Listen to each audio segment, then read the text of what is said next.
نصیب القادری کو بھی ہلکے میں مت لینا، کہتا ہے تو حق کہتا ہے اور باغے تو حق کہتا ہے، سینہ تان کر کے اور سینے پہ چڑھ کر کے بولتا ہے کہ جو شریعت کی بات سے ٹکرائے گا سب سے پہلے نصیب القادر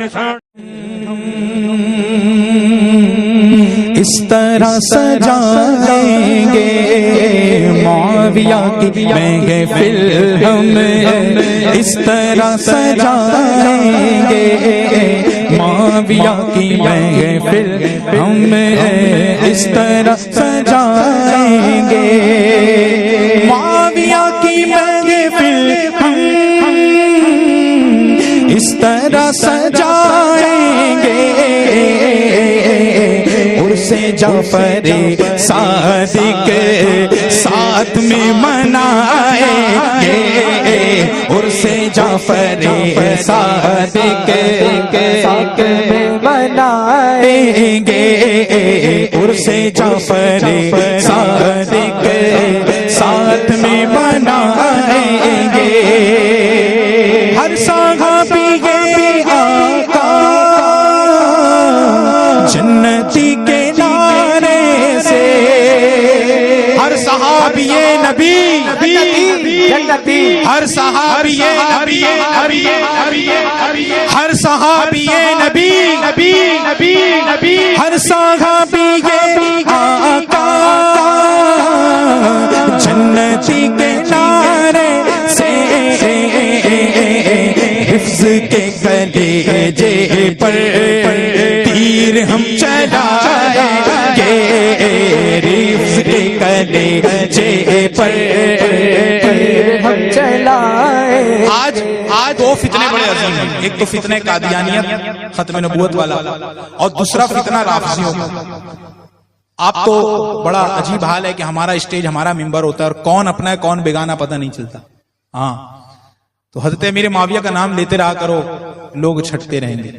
ہاں رفض کے کلیجے تیر ہم چلائیں گے، ذکر پنجہ تنج کر کے دل کو جگمگائیں گے، ذکر پنجہ تنج کر کے دل کو جگمگائیں گے، خارجی خبیثوں کو محفل سے بھگائیں گے، خارجی خبیثوں کو بھگائیں گے، ہم لٹائیں گے لنگر معاویہ کے صدقے کا، ہم لٹائیں گے لنگر معاویہ کے صدقے کا، اور امام جعفر کے کنڈے بھی کھلائیں گے، اور امام جعفر کے کھلائیں۔ ہمارے بڑے کہتے ہیں کہ اگر 22 کو ہی کنڈا کرنا ہے تو 22 کو کرو، 15 کو کرنا ہے 15 کو کرو، ہر مہینے کرنا ہے ہر مہینے کرو، اللہ وسعت سے، لیکن 22 کو اگر کرو تو ساتھ میں حضرت امیر معاویہ کا نام بھی شامل فاتحہ کر لیا کرو۔ اور میں اس بات کو اپنی طرف سے کہہ رہا ہوں، اگر آپ کو اچھی لگے تو قبول کر لیں ورنہ رد کر دیں۔ تمام فاتحہ اگر خاموشی سے ہو تو بہت اچھی بات، لیکن حضرت امیر معاویہ کا نام اور فاتحہ بلند آواز سے۔ ہاں اب یہ کھٹمل جب بھاگ جاتے ہیں تو پھر دیگر اور چیزیں تو ماشاءاللہ ہیں۔ بغض معاویہ دل میں اہل بیت سے الفت، بغض معاویہ دل میں اہل بیت سے الفت،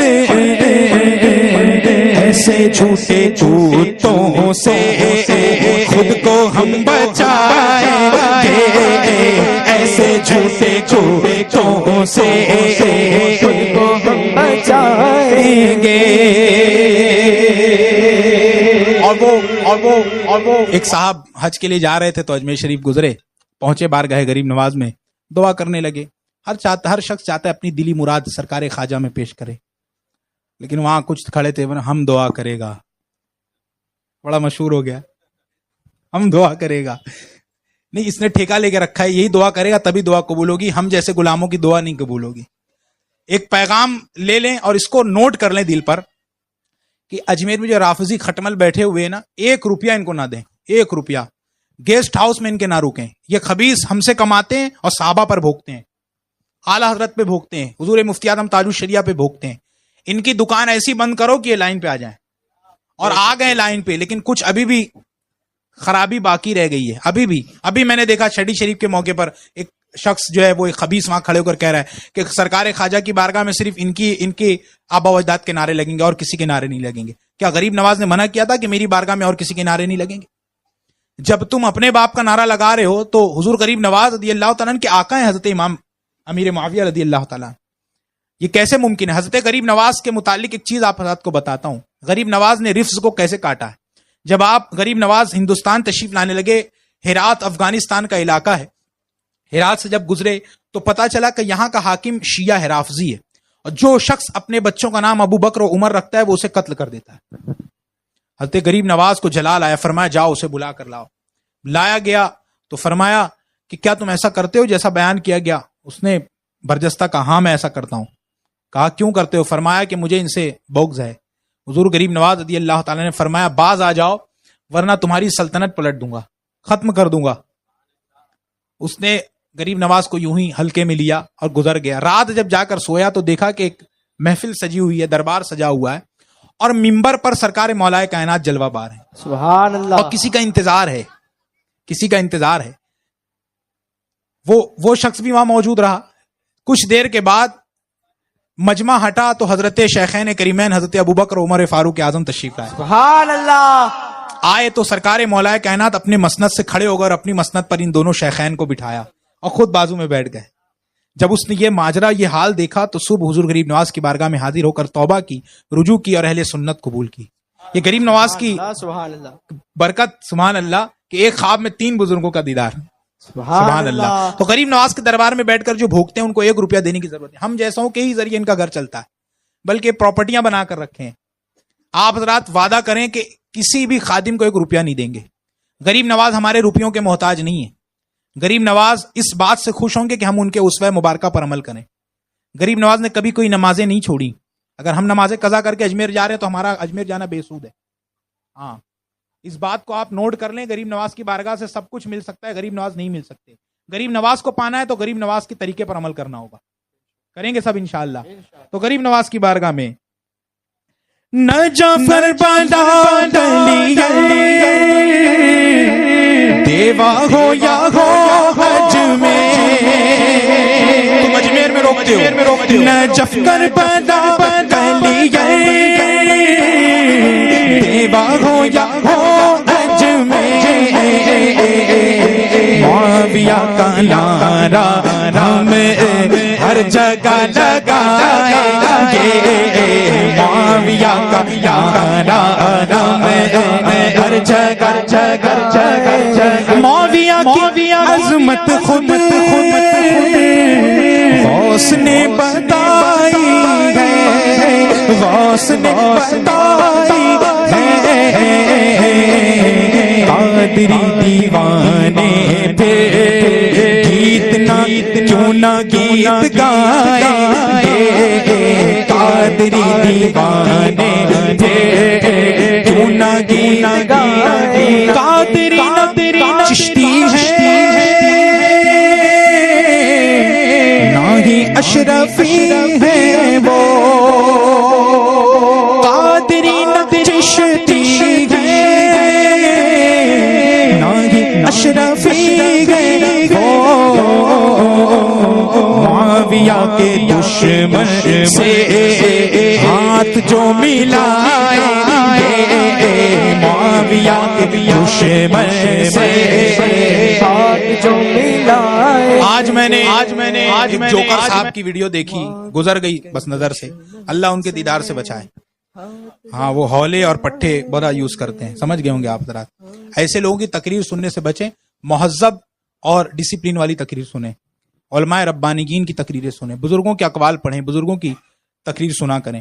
وہ خبیث کہہ رہا تھا معاذ اللہ, اللہ ایسے نقش بندی سے بچائے. ہاں, وہ تو پتہ نہیں اس کا حال کیا ہے، اللہ رحم کرے. ممبر رسول کو جو ہے وہ مذاق کا ذریعہ بنا رکھا ہے. وہ کہہ رہے تھے کہ ہم تو رجب میں صرف حضور کی اولاد کی فاتحہ کریں گے، حضور کے غدار کی نہیں کریں گے. یہ جملہ تھا ان کا، ویڈیو میرے پاس موجود ہے، جس کو دیکھنا وہ دیکھ لے. ہم صرف حضور کی اولاد کی فاتحہ کریں گے. کہیں حضور نے یہ کہا تھا کہ رجب میں صرف میری اولاد کی فاتحہ کرنا؟ حضرت امیر معاویہ کون ہے؟ پڑھو حضرت امیر معاویہ کو. لفظ معاویہ کا مطلب ہی ہے وہ ستارہ جو چمکتا ہے اور اس کو چمکتے ہوئے ستارے کو دیکھ کر کتے بھونکتے ہیں. حضرت امیر معاویہ وہ ہے جو کاتب وحی ہے. جب قرآن اترتا تھا تو حضور حضرت امیر معاویہ سے لکھوایا کرتے. اگر حضور کے علم میں تھا یا نہیں تھا کہ کون کیسا ہے؟ اگر وہ غلط ہوتے تو حضور اتنا اہم اور ذمہ دارانہ کام ان کے حوالے کرتے. اور ایک بڑا اہم رشتہ حضور سے وہ یہ کہ حضور علیہ الصلوۃ والسلام کی بیوی حضرت ام حبیبہ حضرت امیر معاویہ کی سگی بہن ہے. وہ حضور کے سالے ہمارے ماموں ہیں، تمام مومنین کے ماموں، خال المؤمنین کہا گیا. حضور فرماتے ہیں بروز محشر تمام نسبتیں، تمام رشتہ داریاں، تمام تعلقات ختم ہو جائیں گے سوائے میری رشتہ داریوں کے. سبحان اللہ. میری رشتہ داریاں باقی رہیں گی. سبحان اللہ. تو وہ کون ہے؟ خال المؤمنین ہے. اگر آپ ان کے گستاخ ہیں تو حضور سے پھر معاملہ آپ کا ہے. اللہ اکبر. قادری چشتی اشرفی معاویہ کے دشمن سے ہاتھ جو ملائے، معاویہ کے دشمن سے جو ملائے. اگر حضرت امیر معاویہ رضی اللہ تعالیٰ عنہ، اگر حضرت امیر معاویہ، کچھ باتیں بیچ میں آ گئیں عقائد سے تعلق رکھتی ہیں. اگر حضرت امیر معاویہ رضی اللہ تعالیٰ عنہ حق پر نہ ہوتے، غلط ہوتے، ظالم ہوتے، غدار ہوتے، تو حضرت امام حسن مجتبی رضی اللہ تعالیٰ عنہ کبھی بھی ان سے صلح کرتے. اور وہ مسند خلافت جو حضور سے چلتے ہوئے آپ تک آئی تھی، وہ مسند خلافت آپ نے حضرت امیر معاویہ کے حوالے کی اور خود بھی بیعت کی اور اپنے گھر والوں کو بھی بیعت کروایا، حتیٰ کہ امام عرش مقام امام حسین رضی اللہ تعالیٰ عنہ کو بھی بیعت کروایا. اگر آپ غلط ہوتے تو امام حسن آپ کی صلح، آپ کی بیعت اور آپ کی خلافت سے راضی ہوتے؟ نہیں ہوتے. یہ اس بات کی دلیل ہے کہ حضرت امیر معاویہ سلطان عادل، بادشاہ عادل تھے. اور امام حسن مجتبی کی جو اصل اولاد ہے نا، یہ ان کا طر امتیاز ہے ماشاءاللہ. سید صاحب جلوہ گر ہیں کہ وہ کسی بھی صحابی کی شان میں گستاخی نہیں کرتے، چاہے جائے کہ وہ حضرت امیر معاویہ ہوں، کسی بھی صحابی کی شان میں. شاعر اسی ضمن میں کہتے ہیں بغض معاویہ جی رہے جو سادا، بغض معاویہ جی رہے جو سادا، وہ حسن کو محشر میں کیسے منہ دکھائیں گے، وہ حسن کو محشر میں کیسے منہ. اور اہل بہشتی ہے اور صحابہ ہمارے. سبحان اللہ سبحان اللہ. حضور نے مثال بھی ایسی پیاری دی کہ آپ اس مثال کے قربان. آج بھی سمندر میں جب کشتی چلانے والا ملا راستہ بھول جاتا ہے تو اس کو ستاروں کا علم ہوتا ہے، وہ ستارہ دیکھ کر راستہ تلاش کر لیتا ہے. سمندر میں تو راستے نہیں ہوتے نا کہ راستے بتا دیتے کہ بھائی یہ راستہ کہاں جائے گا، نہیں، سمندر میں راستے نہیں ہوتے. تو جو ملا ہوتا ہے وہ ستاروں کا علم رکھتا ہے، علم فلکیات رکھتا ہے. ستاروں کی رفتار کو دیکھ کر اور ان کی جگہ کو دیکھ کر وہ اپنا راستہ تلاش کر کے اپنی منزل تک پہنچ جاتا ہے. حضور کیا فرماتے ہیں؟ حضور فرماتے ہیں میرے اہل بیت کی مثال کشتی نوح کی طرح ہے، جو اس میں سوار ہوا نجات پا گئی. پھر فرماتے ہیں میرے صحابہ ستاروں کی مانند، جس کی ہدایت کرو گے راہ ہدایت پائے، سبحان اللہ. جس کی پیروی کرو گے راہ ہدایت. سبحان اللہ. مثال بھی کیسی حضور نے دی، سارا معاملہ حضور نے کلیئر کر دیا. فرماتے ہیں اہل بیت کشتی ہے اور صحابہ تارے، یہ حدیث آقا بس سنی ہی بتائیں گے، یہ حدیث آقا بس سنی ہی بتائیں گے. معاویہ کے شہدائی واسطی جہاں ہوں گے، معاویہ کے شہدائی واسطی جہاں ہوں گے. اوپر لے نسبت وہ بریلوی نسبت سے ہی جانے جائیں گے، وہ بریلوی نسبت سے ہی جانے جائیں گے، وہ بریلوی نسبت سے گے، معاویہ کی مل مل کر سجائیں گے۔